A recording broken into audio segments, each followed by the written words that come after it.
Ken Trahan, Lenny Vangilder, SportsNola.com. It's our first NBC weekend preview, and a busy weekend indeed. The Zephyrs at home against Oklahoma City. The Hornets trying to decide what they're going to do about Eric Gordon, wondering about Anthony Davis and how long the injury is going to sideline him. The Saints wondering about the next lawsuit, the next shoe to fall. The Voodoo getting ready for a big road game. So, Lenny, let's go ahead and start with the Saints. More stuff, more suits, more rulings from the NFL. Much ado about nothing?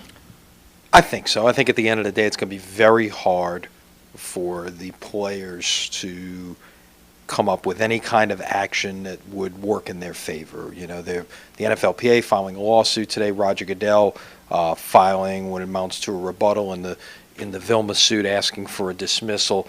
I just don't see how they're going to, based on how the CBA is structured, get any kind of change to the situation.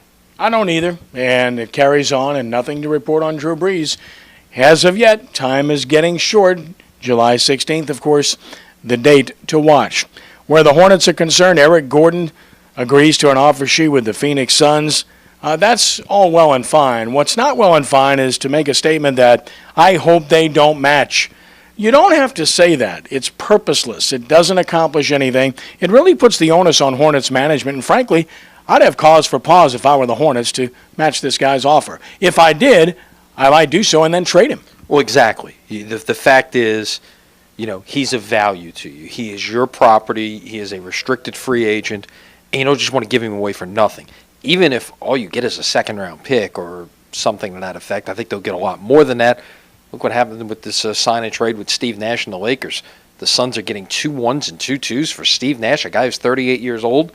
I think Eric Gordon's a little more of a valuable asset at this point than Steve Nash is. So if that ends up being the case, at least the Hornets should be able to get some assets back in return and then go out and spend that money somewhere else. Yeah, match what Phoenix has offered him and then trade him and get good value. You do not want a guy that does not want to be here. And Lenny, a lot of people felt he was questionable in that regard last year. I agree. I mean, the guy only played 9 games.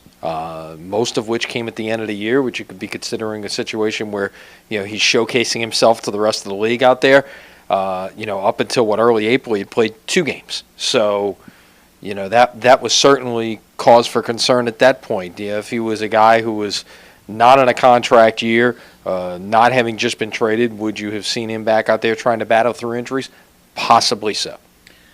The Zephyrs had a thrilling game, which they lost on July 4th against Oklahoma City. Battled back, a thriller, a 10-9 loss, but they fought hard, slightly above 500. Oklahoma City's a good team, a team they have to beat, and obviously the homestand continuing. Yeah, and home through Sunday, and these next 2 weeks will really dictate the Zephyrs season. They're in the midst of playing 9 consecutive games against Oklahoma City, the team that leads that division right now. If you can win 6 or 7 out of those 9, you're right back in the chase. If you lose 6 or 7 of those, then you pretty much forget about any hopes of winning a division this year. Voodoo go to San Jose, long road trip to take on a traditional power, a 3-time Arena Bowl champion in the San Jose SaberCats. Long trip, tough opponent. They're 10-6. They've won Arena Bowl championships, and they're in that very tough Northern Conference, which has basically most of the really good teams, and this is one of them in San Jose. Right. It's clearly an imbalance in this league. The teams on the western side of the Mississippi, if you will, are the better teams in arena football. Of course, the Arena Bowl is going to be played on the eastern side of the Mississippi, but still the Voodoo, this is a game you'd like to get, but at the end of the day, no matter what happens in this game, you win the last 2, and you're probably going to win a division. Yep. They are 1-4 against those teams from the other side, the other conference, other than theirs, but they're playing very well, having won 3 in a row. Don't forget to check out our prep previews on the site. We're previewing some of the top programs in the state of Louisiana. You can read 3 or 4 a week. Most recently, check out John Curtis and the kind of team they're going to have this coming year, because they're going to be ridiculous. Yeah, of course. And going for what, number 25, is that right? It'd be a nice round number there if the Patriots can win another state title come December. All right, this is our first NBC weekend preview. We hope you have yourselves a great weekend. Lenny, as always, a pleasure. Well, always. See you Monday. All right, for SportsNola.com and for Lenny Vangilder, I'm Ken Trahan. God bless.